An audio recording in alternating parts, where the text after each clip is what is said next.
하나님 말씀은 예레미야 40장 13절로 41장 18절, 41장 한 장 전체를 함께 읽겠습니다.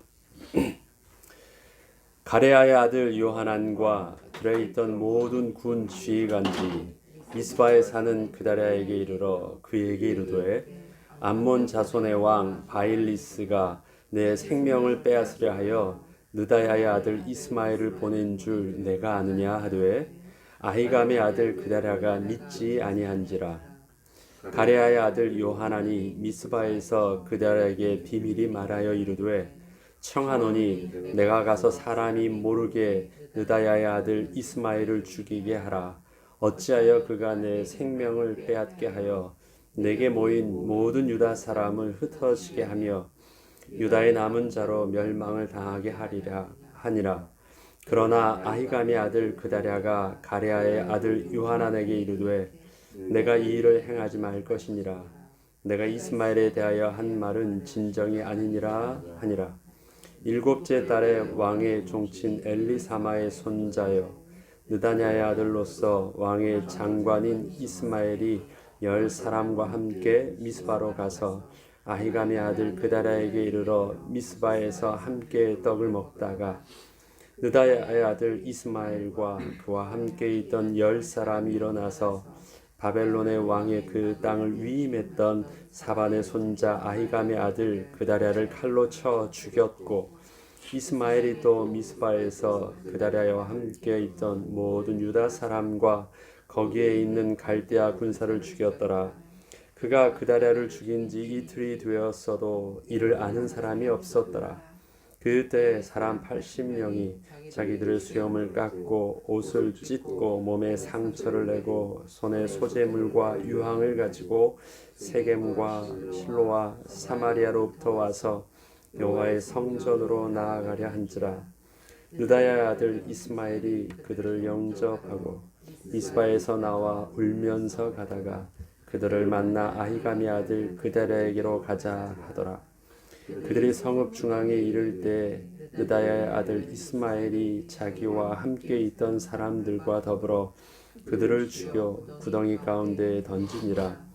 그 중에 10사람은 이스마엘에게 이르기를 우리가 밀과 보리와 기름과 꿀을 밭에 감추었으니 우리를 죽이지 말라 하니 그가 그치고 그들을 그의 형제와 마찬가지로 죽이지 아니하였더라. 이스마엘이 그다랴에게 속한 사람들을 죽이고 그 시체를 던진 구덩이는 아사 왕이 이스라엘의 바하사 왕을 두려워하여 팠던 것이라. 느다야의 아들 이스마엘이 그가 쳐 죽인 사람들의 시체를 거기에 채우고 미스바에 남아있는 왕의 딸들과 모든 백성 곧 사령관 느부사라단이 아히감의 아들 그다랴에게 위임하였던 바 미스바에 남아있는 모든 백성을 이스마엘이 사로잡되 곧 느다야의 아들 이스마엘이 그들을 사로잡고 암몬 자손에게로 가려고 떠나니라. 가레아의 아들 요하난과 그와 함께 있는 모든 군 지휘관이 느다야의 아들 이스마엘이 행한 모든 악을 듣고 모든 사람을 데리고 느다야의 아들 이스마엘과 싸우러 가다가 기브온 큰 물가에서 그를 만나매 이스마엘과 함께 있던 모든 백성이 가레아 지휘관을 보고 기뻐한지라. 이에 미스바에서 이스마엘이 사로잡은 그 모든 백성이 돌이켜 가레아의 아들 요하난에게로 돌아가니 느다야의 아들 이스마엘이 8사람과 함께 요하난을 피하여 암몬 자손에게로 가니라.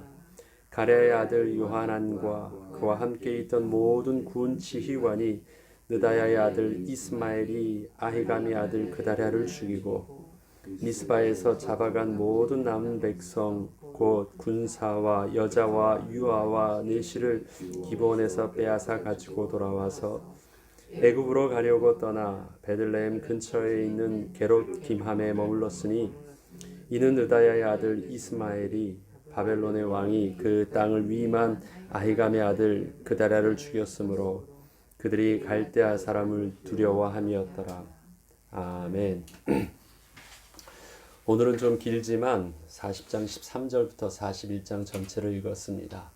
내용이 하나의 스토리가 죽임을 당하는 스토리가 연결되기 때문에 그러합니다. 오늘 내용은 그렇습니다. 바벨론 왕이 통치를 위해서 총독으로 세웠던 그다랴, 그는 어저께 말씀드렸듯이 신앙인이었고 그와 함께 모였던 사람들, 유다 또 미스바에 모였던 사람들도 신실한 사람들이었습니다. 두려워하였지만 그래도 그 두려움을 무릅쓰고 함께 신앙을 선택했던 사람들임을 어제 말씀드렸습니다. 오늘 보면 갈대아에서 이스라엘을 침략할 때 그래도 목숨을 부지했던 도망갔던 군대 지휘관들과 일부 병사들이 흩어져 있었던 것 같습니다. 그 가운데 그 앞장섰던 자가 요하난인데, 그 요하난 장수가 그 그다랴 편에서 정보를 제공하는 것입니다. 지금 암몬에 투항했던 이스마엘, 그런데 이스마엘이 누구냐면 왕족 출신이라고 41장 1절에는 나와 있습니다. 왕의 종친 엘리사마의 손자여 느다야 아들로서 왕의 장관인 이스마엘, 왕족 출신이고 왕의 장관이었습니다. 그가 그다랴 당신을 죽이려고 한다라는 것입니다. 그것을 믿지 않았습니다. 그다랴는 믿지 아니하였다라고 합니다.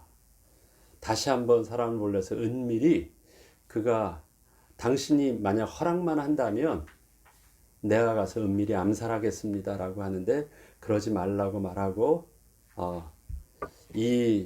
그가 나를 죽이려고 하는 당신은 당신이 틀렸다라고 요하난에게 말을 합니다. 그래서 죽이지 않습니다.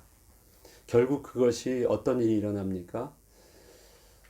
이스마엘이 그다랴 와서 함께 식사를 합니다. 그가 올 때는 10명의 자기 부하들과 함께 와서 식사를 하는 중에 은밀히 그다랴와 그 함께 있었던 모든 유다 사람과 그다랴와 거기 있었던 모든 사람들을 다 죽입니다. 심지어는 거기 있었던 갈대아 군대들도 다 죽입니다. 경계하지 않았기 때문에 아마 속수무책으로 당한 것 같습니다. 이틀이 지나도 알 수 없었던 이유가 무엇일까요? 다 죽었어요. 그래서 이게 정보가 새나가지 않은 것입니다. 아주 잔인하게 그 안에 있는 것들을 다 죽였습니다. 그렇게 해서 일단락이 끝납니다. 그 다음에 나오는 것이 41장 4절부터 쭉 보면 5절부터 보면 그때 사람 80명이 자기들의 수염을 깎고 옷을 찢고 몸에 상처를 내고 손에 소재물과 유향을 가지고 세겜과 실로와 사마리아로부터 와서 여호와의 성전으로 나아가려 한지라. 자, 세겜, 실로, 사마리아로부터 사람들이요 여호와의 성전으로 가는 순례객들입니다. 거기에서 온전히 예배드리기 위해서 제사드리기 위해서 그 신앙을 선택하고 그들이 모인 사람이 한둘이 아니라 80명이 이동하는 것입니다. 그 당시 상황 속에서 그렇게 이동한다라는 것은 이렇게 쉬운 결정들을 한 것이 아닙니다. 특별히 유다 사람도 아니고 위에서 세겜, 실로, 사마리아 사람들. 여러분, 세겜, 실로, 사마리아 하면 기억나는 것이 있죠. 세겜 땅 하면은 어떤 의미가 있습니까? 야곱이 돈을 주고 산 땅이고요. 특별히 거기에 누구의 무덤이 있죠? 요셉의 무덤이 있습니다. 굉장히 거기는 역사적이고 신앙적이고 의미 있는 장소입니다. 세겜. 실로는 또 어떤 곳입니까? 성전이 있기 전에 바로 실로에서 제사를 드리던 곳입니다. 그래서 거기도 실로에서 크게 제사를 드리는 영적인 장소입니다. 그 다음에 사마리아는 어때요?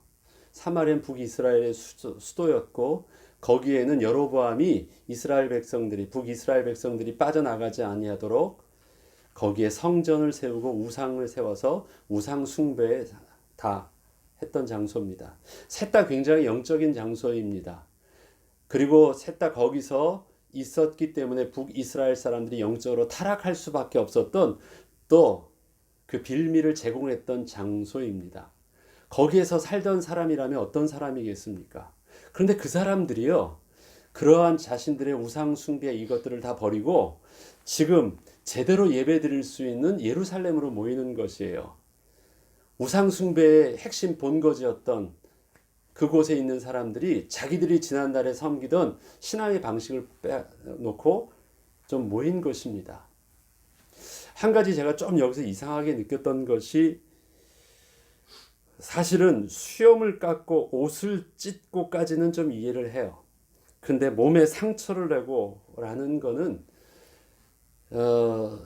이게 엘리야가 그 바알과 아세라 신들하고 싸울 때 저들이 했던 행위가 막 바알 신상을 부를 때 몸에 상처를 내고 했던 것이거든요. 그래서 이들의 어떤 신앙이 하나님 앞에 옷을 찢고 죄를 지우고 이것과는 조금 다른데, 아마 그거는 저들이 있는 그들의 그 신앙에 영향을 받은 것이 아닌가, 종교성의 행위를 영향을 받은 것이 아닌가 싶지만, 중요한 것은 저들이 어쨌든 간에 그들의 진심은 하나님 앞에서 유향과 소제물을 들고 온전히 제사를 드리겠다라는 작정을 하고, 한 군데도 아니고 세겜, 실로 다 사마리아에서 다 북쪽입니다. 예루살렘을 성을 두고 북쪽의 사람들이 또 갑니다. 근데 80명이었다면 그 숫자가 적은 숫자가 아니에요. 그 80명의 숫자 속에 만약에 함께 있었던 가족들이나 종들이 있었다고 한다면 이거 굉장히 큰 숫자들이거든요. 가는데 그 소식을 이 이스마엘이 듣는 것입니다.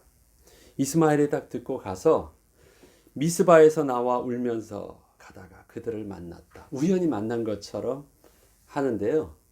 울면서 가다가 그들을 만났다라고 말을 합니다.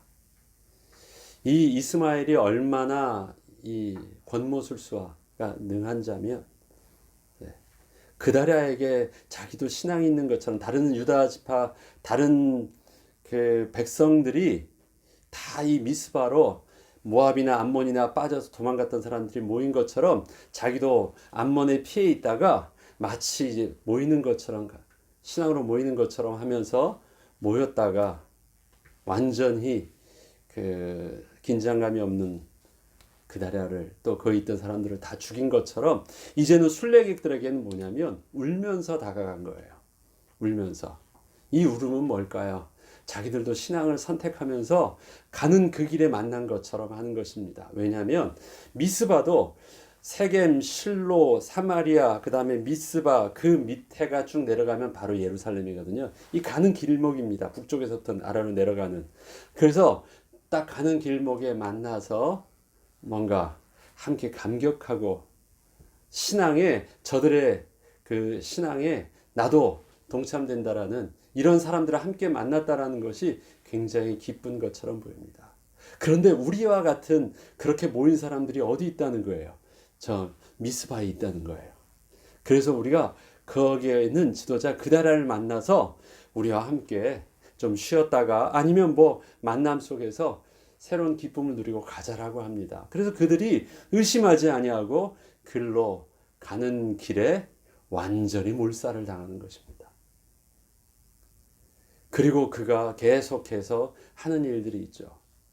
그 다음에 모였던 유다에 모였던 사람들을 다 그렇게 신앙으로 가까이 다가가서 죽이기를 다 하고, 그 다음에 거기서 남아있던 왕의 딸들과 또 일부 포로가 될 만한 사람들을 끌고 가는 것입니다. 자기 민족으로 생각하지도 않는 거예요. 이제는 그가 민족으로 생각하지도 않고 암몬에 가서 그 종으로 바치려고들 다 데리고 끌고 가는 것입니다.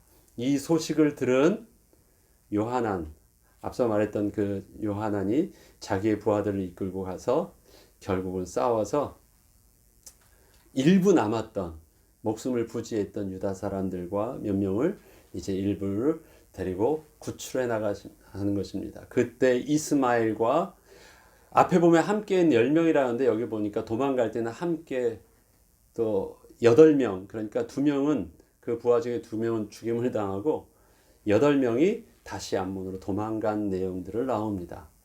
그리고 이제 얼마 남지 않았잖아요. 그나마 남아있던 그 유다에 남아있던 구출받은 사람과 요하난이 이제는 다시 그 미스바로 가서 정착할 마음이 없습니다. 왜냐하면 거기에서 갈대아 군사를 죽였잖아요. 자기가 죽이진 않았습니다. 그러나 이것을 소식으로 들어갈 때는요, 지금 그다랴와 그것을 함께하기 위해서 보내었던, 통치하기 위해서 함께 했었던 그 갈대아 군대를 죽였다라는 소식밖에 안 들려요. 그러면 그게 어떻게 들리냐? 유다 지파 전체, 이스라엘 지파 전체에 대한 책임을 물고 좀 더 강하게 저들을 다스려야 되겠다라는 생각을 하겠죠. 그에 관여된 사람이 죽임을 당할 것을 두려워해서 요한함과 함께 유대했던 사람들은 도망을 가려고 하는 것이 애굽으로 도망갈 생각을 합니다. 이 내용 속에서 함께 있었던 예레미야가 없어요. 아마 예레미야가 그다리와 같이 그 미스바가 궁은 아니었지만 그 미스바의 지도자와 함께 있던 것이 아니라 그의 영향권에 있는 백성들을 돌아보려고 움직였던 것 같습니다. 그리고 예레미야는 다 베냐민 출신이기 때문에 그 밑에 성전에 가까운 아사도신가요? 거기에 있어서 예레미야는 죽임을 당하지 않았습니다. 그리고 예레미야가 나중에 이제 42장부터 자기들은 애굽 갈 생각을 하고 애굽을 갈 수밖에 없는 상황이 왔는데 그것에 대해서 예레미야에게 묻고 그것에 대해서 우리가 100% 가든 말든 100% 순종해야 되는 그 내용에 대한 것들을 묻는 것이 42장입니다. 자, 그러면 오늘 읽었던 긴 내용들이 이렇게 죽임을 당해요. 그다랴도 죽임을 당하고 순례객들도 죽임을 당하고 남겨있던 유다 지파들도 죽임을 당하고 결국 이스마엘은 죽지 않아요. 결국은 그렇게 완전히 뒤집어지고요. 그나마도 좀 죽임을 당하면 사필기정 권선징악이라고도 말하겠는데 죽임을 당하지 않고 그는 도망가요. 완전히 쑥대밭이 된 것입니다. 남아있는 자들, 믿음 때문에 남아있던 자들, 그래서 함께 하나님의 은혜를 구하고 왔던 자들이요, 다 죽임을 당했어요. 하나님은 어디 계신 거예요? 우리는 여기서 한번 이런 생각을 해볼 수 있을 것입니다. 만약에 그다랴가 요한의 말을 듣고 암살했다면 죽일 수도 있었을 텐데 그럼 이러한 일들이 일어나지 않았는데 그다랴 지도자가 잘못 판단한 그 판단 때문에 이렇게 모든 사람들이 다 죽임을 당했다. 그렇게 말할 수도 있겠죠. 만약에. 그러나 우리가 자세히 봐야 될 부분들이 있습니다. 성경이요, 이 내용을 왜 담담하게 기록하고 있을까요? 신앙을 선택한 사람들이 비참하게 죽임당하는 그 일들 자체가 하나님이 어디 계셔? 이들이 뭘 잘못했고 그들이 다른 마음이 아니라 정말 진실하게 모든 것 다 내어놓고 한 곳으로 모이고 성전을 향하는 자들과 순례객들과 그것을 회복하기 위해서 다시 신앙을 회복하기 위해서 모였던 그 가난하고 힘없는 자들이 해보려고 했었는데 왜 거기에 대고 하나님 그렇게 하셨을까? 하나님의 사람들은 왜 이렇게 다 미련하게 죽임을 당했을까? 여기서 그다랴의 지도자의 잘못된 선택과 미련함을 성경에 말해주려고 할까요? 좀 더 똑똑하게 하면 하나님의 백성들이 죽지 않는다는 사실들을 우리에게 교훈으로 남기려고 했을까요? 저는 그건 아닌 것 같습니다. 이들이 당한 이유들이 있어요. 사기꾼이 사기를 치려고 작정하고 달려가면 어떻게 그걸 막겠습니까? 특별히 이 그다랴는 보면요, 얼마나 권모술수가 능했고 얼마나 자기를 잘 포장했냐면 막 울기도 하고 그들 앞에서는 많이 친척인 것처럼 보이고 나도 신앙인인 것처럼 보이고 그 다음에 그의 출신 성분이 뭐예요? 왕족, 친족입니다. 하나님께서 이스라엘 백성 중에 다윗 왕을 세우실 때는요, 그의 다윗의 등불을 꺼지지 아니하신다는 것은 하나님의 주권이거든요. 그를 왕의 친족을 건들지 않습니다. 그 왜? 그것은 하나님의 주권 안에 있는 것이기 때문에. 그리고 지금 왕들이 다 죽임을 당하고 또 포로로 잡혀간 그 상황 속에서는요, 이스라엘의 재건을 위해서 오히려 그는 필요한 사람이었을 수도 있어요. 그다라는 자기가 어떤 정권에 눈이 멀고 자기가 어떤 야욕이 있어서 이참에 자기가 왕이 되려고 하는 의도가 없습니다. 자기가 세움을 받아서 총독이 되었고 자기가 지금 다스릴 수밖에 없는 상황이고 백성들을 추스리는 상황이지만 그에게는 권력을 욕심을 가지고 뭔가를 해보려는 의도가 아니었습니다. 어떻게 해서든지 하나님의 백성들을 보호하고 새롭게 돌보아주고 회복하려고 하는 어떤 그 일만 생각했기 때문에 다시 나라가 회복되기 위해서는 누가 필요해요? 하나님의 또 세우셨던 왕족과 그가 마지막 또 순위별로 보면 그도 순위에 드는 자가 아니었을까요? 왕족 출신이었고 또 장관이었고 이스마엘을 추워도 의심할 생각이 아예 없었습니다. 아무리 요한안이 와도 그건 그렇게 생각할 부분이 아니었기 때문에 그렇습니다. 너무 여기 신앙에 있던 하나님의 백성들이 믿음을 선택했던 사람들은요, 너무 단순했어요. 그리고 어떤 세상적으로 보면 너무 미련해요. 근데 그 미련함이 어디서 왔습니까? 하나님을 선택하고요, 믿음 안에서 성전을 향하는 발걸음 속에서 온 미련함이에요. 다른 것 선택했다면, 신앙을 선택했다면, 신앙이 아니라 또 다른 그들의 살 궁리를 하거나 또 다른 것을 선택했다면 그렇게 죽임을 당하지 않을 수도 있었어요. 그 중에 오늘 죽임을 당하지 아니한 80명 중에 10명이 있습니다. 그들을 어떻게 표현하냐면요. 9절 보면요. 이스마엘이 그다랴에게 속한 사람들을 죽이고 그 시체를 던진 구덩이는 아사왕 앞에 넣는데 그 다음에 그러면 그다랴에 속한 사람들은 죽였다. 몇 명이 죽었냐면 70명이 죽었어요. 10명은 그 앞에 보면 죽지 않았습니다. 자기가 숨겨져 있던 양식과 귀한 것을 준다고 뇌물을 줄 테니까 우리를 살려달라고 합니다. 80명의 순례객 속에 그다랴에게 속하지 아니한 사람들이 10명이 있었다라는 것을 말해요. 그들은 살았어요.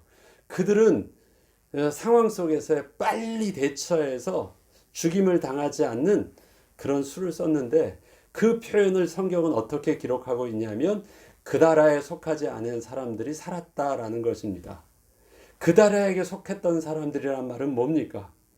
그들은 비록 미스바에 함께 살지 않았지만 그다랴가 가지고 있는 그 믿음의 신앙의 노선을 함께 가지고 그것을 품었던 그 사람들이라는 것이죠. 똑똑한 사람만 살았습니다. 그리고 나머지는 다 죽었어요. 그들은 신앙을 선택했던 사람들입니다. 하나님의 말씀대로 움직이겠습니다. 우리가 지금 애굽에 갈 수밖에 없는 상황이지만 하나님께서 당신을 통하여서 또 좌로 가라면 우리는 좌로 갈 것이고 우로 가라면 우리는 우로 갈 것입니다. 여기에 죽으라고 하면 가만히도 그대로 있겠습니다. 결국은 어떻게 합니까? 42장에 보면 가만히 있는 길을 또 선택해요. 그만큼 그들은요, 기본적인 기준이 한 가지만 생각해요. 하나님의 말씀에 순종하겠다라는 것입니다. 신앙을 선택하는 것입니다. 그 전에 있었던 모든 우상 숭배와 모든 죄악을 버리고 다시 회복하겠다라는 것입니다.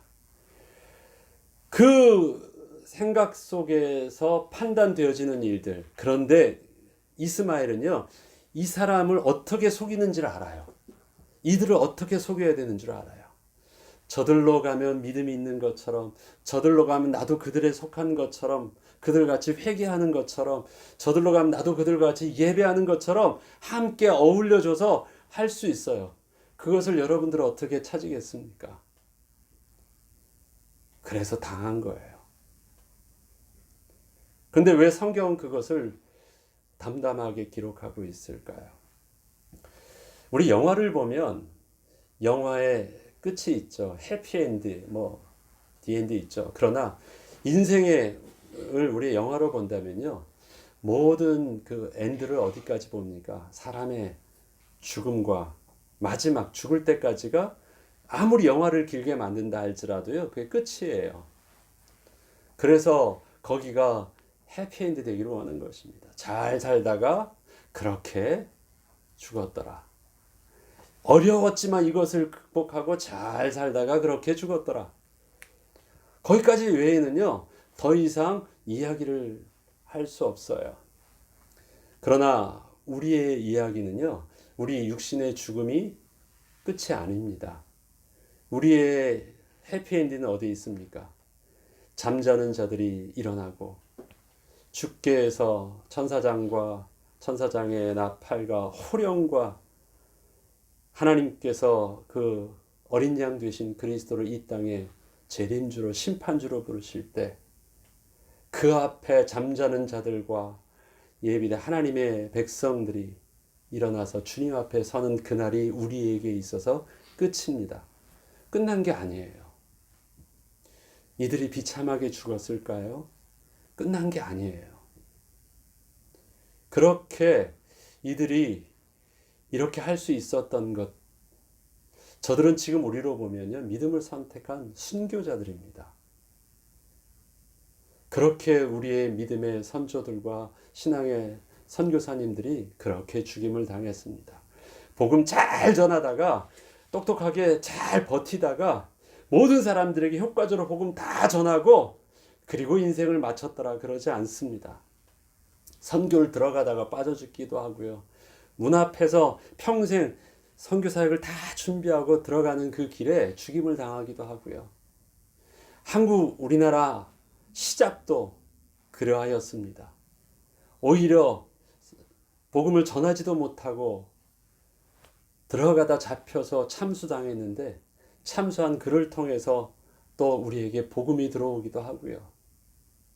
이것은 동서양의 많은 순교자들이 신앙을 선택해서 미련하게 가만히 죽음의 길로 끌려간 일들은 너무 많습니다. 그렇게 해서 로마 시대에 많은 그리스도인들이 화형을 당하고 죽임을 당한 일들이 많습니다. 그것을 히브리서에서도 기록하고 있죠. 히브리서 11장에 기록하여 있는 많은 믿음의 사람들이 칼로 베이고 톱으로 켜임을 당하고 짐승의 가죽을 씹혀서 부끄러움을 당하기도 하고 고통스럽게 많은 사람이 죽어갔는데 그들을 동일하게 미련하고 비참하게 죽은 자로 표현하고 있지 않습니다. 그들을 뭘로 표현하고 있어요? 구름같이 허다한 증인들이라고 표현합니다. 그들을 본받으라고 말합니다. 그리고 모든 무거운 짐과 얽매이기 쉬운 죄를 다 벗어버리고 믿음의 주여 온전케 하신 예수를 바라보라고 합니다.